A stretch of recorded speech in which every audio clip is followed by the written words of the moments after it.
Well, E3 is done. Yep, it's finally over. It's another week come and gone. Yep, the week of Christmas for video gamers is over, and the real thing that came out of it was enjoy 2014, because 2015 is where the real We're fun proud is. to announce all of our big games are delayed till next year. Yeah, well, proud to announce. Proud to announce it's a common factor. Not so much the smartphones this year. A few, but not all of Yeah, them. I'm surprised. There wasn't a whole lot of smartphone usage. But definitely 2015 is going to be a 2015. huge year for gamers. So what we're going to do in these series of videos is talk about the press conferences and our impressions of the games that they showed, as well as any final thoughts about it, and also to evaluate our bingo cards and predictions. Mm-hmm. So let's get started with Microsoft. Now, Microsoft had an hour-and-a-half conference, which is actually kind of new for them. Usually they're about an hour long.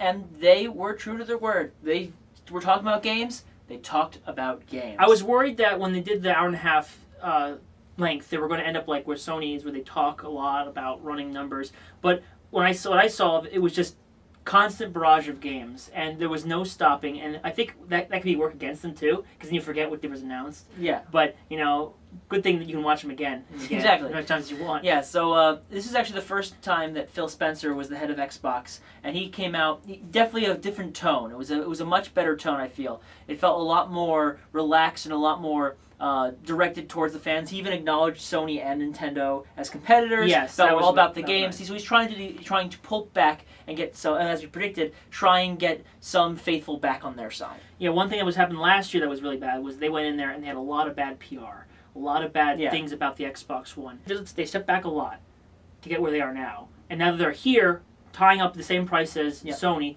they're now able to present games, say, okay, now, we're about games. Here are the games. Yep, and so let's start. They had a long demo of Call of Duty Advanced Warfare. That's expected. They always do Call of Duty. Yeah, well, last year they didn't. It wasn't. Sorry. But Call of Duty Advanced Warfare reminds me a lot of Titanfall. In a good way. In a good way. This is obviously a very set piece-like, though. We still same thing, like, oh, here comes the drones, put up the car door. These are designed so that you show off the new things about the game. Yeah, rather than just you play a game area and then find out later there's something cool. They wanted to show everything cool right up front. Yeah, and of course, one of my favorite moments was when he used the grenade. The smart grenade? There was multiple grenades he used. He used a grenade that marked people. Like, it was like a RF, and then he threw another one that was a smart grenade that chased after people. And it was really cool.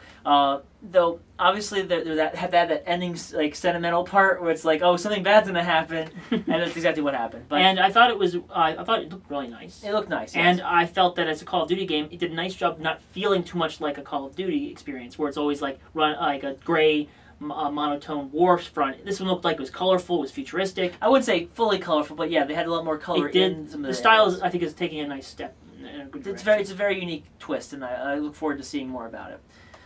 Then they talked about Forza Motorsport. So one thing they had was Forza Motorsport DLC for Motorsport 5 for the Nürburgring. I can't pronounce English words. Yeah, it's a big famous German raceway, Yes, and of course that became free downloadable content right there. I guess they wanted to just use it as a way to hype up Forza Motorsport 5 some more. And then immediately after that, they talked about Forza Horizon 2. Mm-hmm. Forza Horizon 2 has, as we all know, has like weather that's constantly changing. You can even speed up the time frame for days, so you can have it go from day to night in one race, or you can have it be more realistic. It looked really beautiful. They showed some scene like when they showed the cars really close with little water dimples everywhere. They really like the details. Well, yeah, because they're cars. It's not like people. People are much harder to work with, but cars, you know what to expect. What did you think? I thought it was really nice. It ran smooth, and the weather thing's really nice. One thing people like doing when they're racing, and the environments, they like to see the environments change on them when they play, because that way it shows that they're progressing much along with them, rather than just being a set piece they're playing in. Yeah. Now, one thing I remember is they actually announced clubs and communities for it. Yeah. So it's not this is not at all a drive club. That's the other thing I noticed entirely across E3 was a lot of community devices, a lot of getting together with people, a lot of co-op, a lot of that stuff. Yeah. In fact, Microsoft, I felt, had the most co-op focused conference for one reason or another. And speaking of cooperative play, how about cooperative versus someone else? 4 versus 1. Yes. Evolve. Yeah, this is the next game by the people who made Left 4 Dead. Yes. Basically, there are 4 different humans you can play as, each with their own traits. Yep. And then there's the monster. Yeah, and the monster starts as a small monster, and it grows as it eats the flora and fauna of the world around it.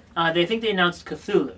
It was actually Kraken. Okay, it looks like Cthulhu. Cthulhu makes you go crazy, Kraken just kills you. Yes, well. And the point of the game is that you basically are one monster versus the humans. The humans try to survive, and the monster tries to kill them. Yeah, it's a pretty interesting concept. My only concern is that there's only 3 monsters in the actual game. There's a 4th pre-order-based Which one. I'm not too keen about pre-order stuff. But I'm concerned that there's not enough, that there needs to be a lot of maps, because eventually someone's going to find a path that'll give you the strongest one, and that's going to be what everyone does. Now, I have faith in them. Left 4 Dead is a good game, Yeah. so I have faith that Evolve will be also. Yeah, and of course some people didn't like it much at PAX, but all the time people said at E3, it actually was Game Informer's Game of the Year for the show. So you know, we'll see when it finally rolls out. Yeah, it's got potential. And then there's another game that uses cooperative play. You end up killing a monster as well, though I guess maybe not a monster unless you want to count the bourgeoisie as a monster. Yes. Assassin's Creed Unity. This one Ubisoft demonstrated. It had you and 3 other assassins raiding a mansion and ended up killing everyone. Yeah, one of the interesting things about it is that 4-player cooperative play. It was beautiful for what it offered. Ubisoft definitely makes good places to explore. But it's also very violent. Yes. Well, very violent. No, that's what you expect. It's the French Revolution. Yeah. It was a very violent time. Yes. And it was very well done. My concern is that it looks way too much like a set piece, but then again, yeah, it's a demo. It's also a 4-player cooperative game, which we get to in Ubisoft when they showed it off there at their press conference. I'm unsure about a single-player campaign. If it's all about cooperative play, I question the viability of a single-player experience. But again, it does look nice. It does look nice. And then EA showed up with a trailer for Dragon Age Inquisition, which looks great. Not much else to say for it. The game looks good. If you like Dragon Age, you're going to try out Dragon Age. Hopefully it's more like Origins and not like 2. Yeah. And then they showed off a teaser trailer, which I thought was going to be a shooter. I thought it was going to be a military shooter, and then they got me. As soon as I showed Insomniac, like, this is obviously not a shooter. And it turned out to be Sunset Overdrive. So that Sunset Overdrive, as NT Colonel Link proved, it was about a drink that turned people into mutants. Yes. And you are going to save the world or protect yourself. Or do whatever. Or do whatever you want. And you can jump off cars, you'll hop around. The point is that you keep moving. And that's the whole point of the game, is you keep moving, no cover system, just blast away. Yeah, it looked good. And also the boom. And using onomatopoeia in the game itself. This is definitely Insomniac returning to the more silly roots of the earlier games. And of course, the monsters look sick, and it's still kind of grotesque, but it's still like, we're having fun. Yeah, paint splatter. It's almost like they decided to take some elements from Jet Grand Radio and say, hey, let's throw in Jet Grand Radio, let's put in Left 4 Dead elements into it, let's just mix it all up. And this game has an 8-player cooperative mode that they talked about, but the game is also a fully single-player experience. Yes, so this looks like a good, solid game. Yeah, and it's coming with a bundle too. I think around October, around its launch, they're gonna have a bundle with a white Xbox One that will come with the game as well. It was really good for a new IP to be shown. I think they showcased it very well at the conference. And it looks like fun, which is important to get in the game. Yeah. And then Capcom showed up with a DLC for Dead Rising 3. Yeah, so it actually has a very, very long name. I can't memorize it all. It ends with Alpha or something. Yeah, it's like EX plus Alpha. But it's supposed to be crazy. Yeah, the idea is that you play as the 4 protagonists of the series, and what happens is that you can actually make them wear costumes that make them reminiscent of other Capcom franchises. Mega Man was oddly absent. Yes, but they had sound effects of Mega Man. Yeah. But the idea is that you would use the abilities of these Capcom franchises as these characters in mini games, and it would essentially be like an arcade experience. In fact, actually, I think when they showcased it, they showed him coming up to an arcade and playing there. And what's interesting is that the game, this is actually the second DLC they announced at the conference, and it's actually the second one that was also releasing today, or rather the day that it came out. I guess that was something that Microsoft wanted to do to really entice people to watch, was to announce DLC that was also coming out the day of the conference. I think it's actually common from Microsoft is to announce things and then announce them at the conference. Except this time instead of new consoles, we get new content. So then the head of Harmonix showed up to talk about their upcoming games for the Xbox One. Disney Fantasia Music Evolved, which is a Kinect-based music game, and then Dance Central Spotlight, which is a downloadable-only sequel for Xbox One of Dance Central. Honestly, it was one of the oddest moments of the whole conference, because nothing else in the conference really mentioned Kinect at all. Yeah. And I don't think he actually said Kinect in any way, shape, or form either. And that was consistent with Microsoft in general, was they want to distance themselves from the Kinect and get the hardcore on the system first, and then get people back with the Kinect. Yeah, which only made his appearance more awkward. I mean, it was nice to have him announce products there, but it almost felt like he was being thrown on just to announce the name of the next Dance Central and be thrown off again. And I mean, we've seen a lot of problems with the Kinect, and in fact, there was a game, I think Ubisoft's making it. Yeah, we'll talk about it when we get there, but it was also a Kinect game. Yeah. But they didn't talk about it at all. Yeah, not even this one. Because they didn't want to talk about the Kinect much at all, because they want people to get excited for the Xbox One first, and then get Kinect later. Yeah, and I think that's what they're going to do, and that's ultimately why the game was shown so quickly. The next game I'm not so sure about, Fable Legends, was announced. Yeah, so they have a 4-player cooperative demo, which honestly I'm not sure if it is the case. People were saying on Twitter and stuff that they're not actually playing the game. Again, we need to get a close-up on their fingers when they play. Where's the controller cam? But the idea in this game is you play as 4 different warriors, and you can play in these different adventures. And there's a 5th player who can play as the villain. And the villain ultimately sees an overhead of the overall map, and it can assign enemies, and then it becomes like a real-time strategy game for the villain, whereas everyone else is more of an action RPG experience. My concern is that this isn't really what Fable is about. Fable is always about a quest, about RPGing. This seems like more like an action game, and just it's different. It's different. More or less, it's different from what Fable is. Yeah, in fact, I heard that the game might actually come out in seasons, like multiple quests at a time as opposed to all at once. I heard maybe this game is free-to-play-ish. I'm always concerned about free-to-play. I say, yeah, play-ish. I don't know if it's actually fully free, but I did hear there's going to be some unique delivery service of the game. This comes out in mid-2015 as per the NT kernel leak. But the game is going to have a multiplayer beta at the end of the year, which is why it was being discussed at this point. I mean, graphically it looks fine to me. It uses Unreal 4 and it looks good. And the villain idea is interesting. But at the same time, as you pointed out, is the game going to be more like a traditional Fable, or is it going to turn it more towards a multiplayer experience? The next one is Project Spark. This one was announced last year. Basically, I think you used the smart glass. Yeah, that was one factor. You don't need to use the smart glass entirely. But you would basically build your own games. You build world, landscapes, characters, monsters, and apparently it's been free or something for a while. There was some beta element to it. And now they said, oh, look at all these great maps we have, and now we're introducing space soon. Yeah, and the game's actually officially being released this holiday. Outside of beta and all that. And the big announcement at the end of the trailer was Conker is going to be in the game. I highly recommend you look for the JonTron's reaction for Conker being announced. It pretty much sums up most of Rare's fans at this point was, oh, a Conker game! We love Conker! It's not really a Conker game. Yeah, it's you get to make your own Conker game. Now the person for Conker says Chris Seaver, who is the director of the original game as well as the voice of Conker and most of the other voices, he's down with it. He was content with Phil Spencer, and on top of that, he's probably really helping in this development. It's disappointing. It's nice to see Conker being recognized, but at the same time, it's disappointing that we're not seeing a new game.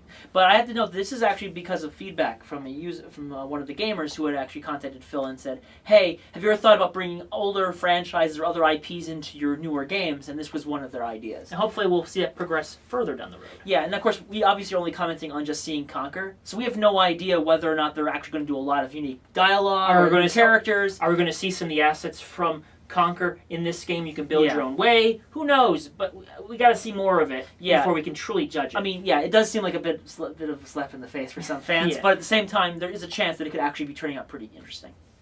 After Spark, we saw a trailer for a new game called Ori and the Blind Forest, and this looks beautiful. Yeah, when they first showed it off, it's essentially a hand-drawn game. Hand-drawn graphics in a full, sprawling world. Well-animated characters. Yeah, well-animated characters.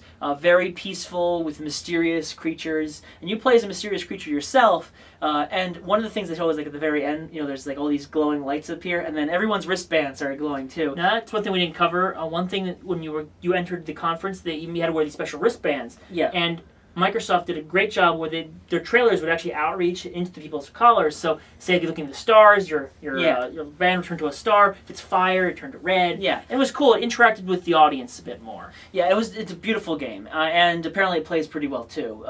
There's a part where he's going across the water and goes in. And you see the depth of it all. It looks beautiful. It's also coming to PC, but it's definitely a beautiful game. I think it's coming out late this year for the Xbox One. It's good to see games like that come out. Very nice to see them go in two different directions. You got Evolve on one side, and then you got Ori and the Blind Forest on the other. Very nice breadth there.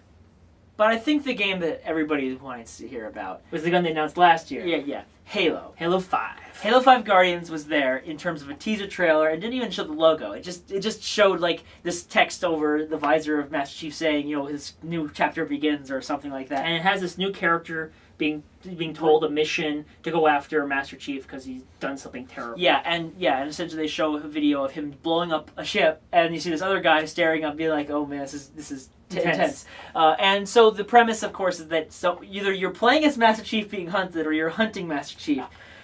I don't know what this is. There was one thing you could guarantee in a Halo game: is you play as Master Chief and you shoot things. This time it's you don't know who you are. At least you shoot things. I expect you shoot things. But it's like, so now we gotta wait another year. I know it's coming out next year, but at least they gave us something to keep us occupied before Halo 5 Guardians comes out. Yeah, they announced Halo, the Master Chief Collection, which is a collection of Halos 1 through 4, including a brand new Halo 2 Anniversary Edition, and then upporting up Halo Anniversary Edition and 3 and 4, and then on top of that they added a new web show for Halo Nightfall, which actually tells the story of the character that's being introduced in Halo 5, and then they also, on top of that, Halo 5 Beta. And then even then you can actually take moments from the game and create your own custom playlist of sections of the games. It's crazy. And there's also the fact you can play every multiplayer map. Yeah, every multiplayer map with every gameplay feel to each one of those games. And to top it off, they're upgrading 6 of the maps or something like that for Halo 4 or something like that. And all of that for $60. That's how you do it. We thought it was going to be $100 and it was going to be outrageous, but people are going to want it. Now it's $6. It's tangible. It's a real thing. This is something. This is, if you have an Xbox One, this is a solid deal. Yeah, if you were a Halo fan and you wanted a reason to get into Xbox One, this would probably be it. Because it's Halo 1 through 4, 2 of them remastered, one that you've never seen remastered before. All the maps are back, all the gameplay is back. This is about as big a product as you can get from the Halo franchise. It has the web series, which you can probably watch online. Yeah. But it also has the beta for 5. So it's where else can I go? The only thing that's missing is Halo 3 ODST and Halo Reach. Well, that's why it's called the Master Chief Collection. Of course. It's because it's about Master Chief. It's not about the other characters that were in the other games. I think they did a very good job with making a good collection. Just for the price it is. It's a steal. It really is. I would say this is the big hitter for the year for Microsoft. And they did a good job covering all of that and explaining everything to the crowd. But they didn't stop there. No, we mentioned the Halo 5, that Halo 5 thing with the multiplayer thing. What? That one brief moment gameplay. Oh yeah, and they did have a moment to show off the Halo 5 beta. By moment, I mean like half a second. Like half a second of the characters jumping in the air, and then that was it. That was it. So I guess we could technically say Halo 5 gameplay was shown, but I'm not going to let that go onto our bingo card. Nope. Unfortunately. But they didn't stop there. They still had a half an hour left. Yeah, and they still have to talk about games from 2015 and onward. So the first game they were talking about was Inside by Playdead. These are the guys who made Limbo, and they know atmosphere. In this case, the atmosphere has shifted a bit. From Limbo, it was more of a dark and solemn, but also gruesome world. In this world, it's more of an oppressive. The danger is very real. It's tense everywhere you go. There's a constant thrumming of people walking, at least in the trailer. And you have to keep on moving to that beat so you don't get found out. You have to run away from dogs as you jump over chain link fences. There's a lot more tension, I feel, in this game than there was in the other one. And it's very cinematic. You should really look at that trailer. It's really nice. It's beautiful. In a dark way. And then they continue on to show off ID at Xbox. Yes, indie games. Yay, indie games. Yes. And not just Minecraft either. Yes, there's a lot of them actually. Yeah, so they showed off a montage about a minute long or so of various games that are in ID at Xbox. Most of the games we're kind of aware of in some way, but one of the games that stood out for me is Cuphead, and that's just only because I point that out because it looks really good. It looks like an old cartoon, and it's like, wow, this is a cartoon or a game? And it's actually the game with the cartoon graphics. But I just wanted to point that one specifically. There's actually quite a few good games. I can't think of them all. I'm just going to list a few of them here. They're all good. So, so it's interesting to see Microsoft really embrace indie games at this point. Yeah, last year they didn't really cover them. This year, I'm glad they have a section for them. Yeah, very good. Good evolution, I would say, from before. And then moving away from indies, we have someone who's like Indiana Jones. That's a terrible segue. That's a terrible segue. But it works here. They have a teaser trailer for the next Tomb Raider. Yeah, Rise of the Tomb Raider. To be honest, CG trailers started creeping in about this point in the conference. Yeah, CG trailers are disappointing because, oh good, you're announcing the game. I'd like to see the game sometime soon. Yeah, the game's obviously not coming out until sometime next year, and there wasn't much to show by it. You just hear it's really cool that they unveiled it, but there's like no game to follow up on it. Yeah, there's any story? Is there any kind of like special abilities she has? No, it's just we're announcing a new Tomb Raider. And okay. Well, whatever. Talk to us when you have something more to talk about. Yeah. They did show a lot of The Witcher 3 Wild Hunt. Yes, people were really excited about this one. Essentially, the demo was you were playing as the Witcher as you go, and you're chasing, I think, a griffin. Yeah, griffin. And by doing so, you end up traveling and tracking the blood trail, and then you end up finding someone. You protect them from bandits, and then you go and fight the actual griffin. It looks really good. It's definitely dense. There's obviously some character development in there with between you and the person you saved. There's definitely.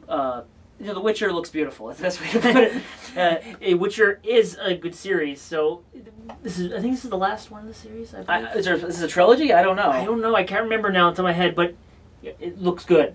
Yeah. Now this one was unexpected. Yeah, so Ken Lobb showed up, which is the first time I think he's been on a stage.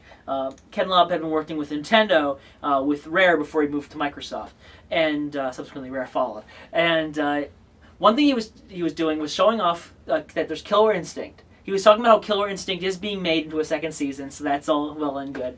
But then he went on to discuss a new series that he was going to bring back from the old days of the Xbox. Of the Xbox, and that game, Phantom Dust. Yes, this game is a unique IP for the original Xbox, and people really liked it. But there was never anything; it didn't go anywhere else besides that. And so what we saw here was a CG trailer of the next Phantom Dust. Hey Tony, guess what? What? That was my big guess. I mean, there wasn't much to go by. I kind of didn't know what it was until I started seeing them really fighting with psychic powers, and I was like, "This is Phantom Dust, isn't it?" I mean, it looked good. It looked good, but it's also CG, so we have really no idea what's going on. Again, come back to us when we have something. Yeah, more come back to us. So then Ubisoft shows up again. They should just stay on stage and keep announcing games. Why do they have to get off and get back on?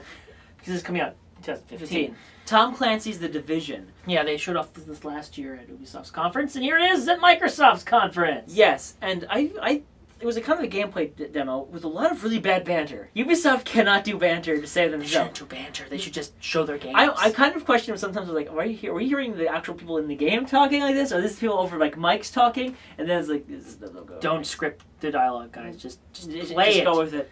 Go over there. Oh my God, there's a guy over there. Oh, maybe I should go over here and get my gun. Like, you don't need to talk to us. Just show us the game. Let it talk for itself. One thing I noticed about The Division is that it has more technology than Watch Dogs does almost. Yeah. Hey, I found this. Hey, there's a video camera. I'm seeing people here in real time. Like, how the hell did that happen? Watch Dogs doesn't even have that stuff. This is crazy. Hey, look at your map. Tire City appears beneath him. I don't think Tron had this much technology. Besides that, the game pretty much has chest-high walls everywhere. It looks nice, but it's still very much a four-player cooperative experience. I am interested to see how the open-world aspect of this works, how you go from make your own base and set up, how that interacts with the environments. And whether other people will start being involved. I mean, you're just a team of 4. You're going to have other people show up. Other factions and stuff. Like invasions, like in Dark Souls. Who knows? Who knows? But I mean, we only know so much from what we saw at the demo, and I mean, it looked beautiful. I just hope it's not always just a chest-high wall game. Yeah, very much. Oh, but we're not done with the CG trailers, Tony. No, we're not. No, we're not. We got a big one. This one is from Platinum Games. Oh yeah, action. Scalebound is the name of the game. And okay. It's actually, Kamiya was up there talking about, this is our newest game. I'm proud to announce our newest product for the Xbox One. Everyone says it. Scalebound stars someone who looks vaguely like Dante from Devil May Cry, who's probably younger and spunkier. And he's being chased by a giant monster, and then a dragon shows up in front of him. But it turns out that the dragon's his dragon. So they fight the evil monster. Fight dragon, and then a giant Hydra grabs the monster they were fighting, eats it, and then 3 other people show up. Co-op, and then they show up and attack it, and then it goes Scalebound. Okay. So that's Project Nagano, as I predicted, or as was leaked, I should say. I think it's a co-op game, kind of like Monster Hunter, except now you can ride dragons. Now, apparently it's not fully CG. They said the trailer may have actually been in-game content, but at the same time, it's a CG trailer. We don't... Okay, if it looks CG... Show me a HUD and then we'll talk. Let's put it that way. But Scalebound, I'm not entirely feeling the art style. I don't know, something's wrong. I think we just need to see more of it. Yeah. Let's see other characters, because we only saw this one guy. Who knows? The other guys might have the best art style ever, but you just don't know. Yeah, and maybe I'm expecting more over-the-topness from Platinum Games. This looks so, like, grounded almost. You know, it's, oh, giant dragon, giant hydra. Come on, guys, you can do better than that. Where's the big monster creature that bursts through the ground? Where's the real game? Is what I mean. Where's the real boss? Where's the thing to eat the Hydra? You know, stuff like that. Yeah, but, I mean, it could definitely turn out well, but we obviously can't go off of that trailer. We need more, as always. Then we ended with another CG trailer, Crackdown. Yes, not even Crackdown 3. It's just called Crackdown. It's probably gonna have a subtitle or something, or just a reboot. Who knows? Again, looked cool, looked intense. But great. But if you, as someone said, if you could do in the trailer in real time in the game, someone will eat a hat. I would eat a hat. We don't have hats, so we can't. Maybe see a hat made of cheese, just in case. But that guy would eat a hat. Whoever that person. That is. Imaginary guy who said that. But then, of course, the trailer was like trying to. I guess we were trying to hype people up, but it's like as soon as you see the first few seconds, like, okay, this is Crackdown. There's no doubt about it. I think it's the Scream Crackdown. Yeah. So I mean, the fact this was the final announcement almost felt empty. You know? No, I think it was. I thought it was pretty much. I mean, it looked cool, but at the same time, when you're done, you're like, okay, so when is this game coming out? I think it would have had more weight behind it if the leak hadn't happened. I think the whole conference would have done a lot better if there weren't for the leaks. I mean, pretty much all of those games were in some way known. Were known in some fashion. And now we're here and we're like, okay, where's that other surprise? Because we didn't have any surprises. I think I'm almost a little bit, now that I know that both Crackdown and Scalebound, per the leak, were coming out in 2016, these trailers almost seem way too early to unveil the games. And that's Microsoft's conference. I think they did a much better job this year than last year because they turned things around with the Xbox 180, as they say, and they could not only show off their games coming up this year, albeit Project Sunset Overdrive and Halo were essentially their biggest games this holiday. But next year they showed off there's going to be a new Halo, there's going to be Fable Legends, and the year after that you got Scalebound and Crackdown. So you got some constant layer. They set up the plan. My only concern is E3 2015 going to be a problem? I think they did a very good job. This is what they said: games. They didn't talk about was games. Last E3 was about services, about TV, about all that other entertainment stuff, which is great, but not games. This year was, by the way, we changed all that stuff you didn't like about us. Now, here's all the games. We're about games. Games. Oh, no Connect. Games. Here's games just for that. Yeah, so I think it's been a really solid lineup. But, of course, they also have Sony and Nintendo and even the third-party press conferences to compete against, which I think they were all pretty solid. So, anyways, before we go, let's take a look at our bingo chart. We got bingo! We did! Yes, I think it's the first time we got bingo on Microsoft. You can see we got the Halo collection, we got Project Nagano, which turned out to be Scalebound, Crackdown 3, it's Crackdown, but you know what I mean. And we got less than 10 minutes to the OS and Connect and services and whatnot, which was actually very surprising on my part. And then finally Forza Horizon 2, which was kind of a gimme. We also almost got bingo twice. They actually talked about a digital show, which I counted as half. If they had actually mentioned another television show, I would have given it the go, and that would have been another one. And on top of that, if they had even shown a teaser trailer or teaser of any sort for the Gears of War game being developed by Black Tusk, that would have been another one. And also, if they talked about sports. Yeah, sports. There wasn't any sports. No sports. That's very rare. Then for Microsoft to talk about anything sports. But yeah, so and then we not only had one bingo, but we had essentially 4 potential bingos overall. We cleared near a lot of this board. Yeah, I was impressed. Though, let's be honest here. If it weren't for the leaks, we probably wouldn't have gotten. No, there's a lot of things on this list we would not have put on that list. But in the end, it was a good time. We had good times by all. Now it's time for us to talk about the other ones. So stick around and check out the next video. Yeah, so click on the link to here, whichever one is to the right. I don't want to even think about it anymore right now. It's late. But anyway, it's EA, and pay attention to the links also in the description below to go to the other ones as they come out.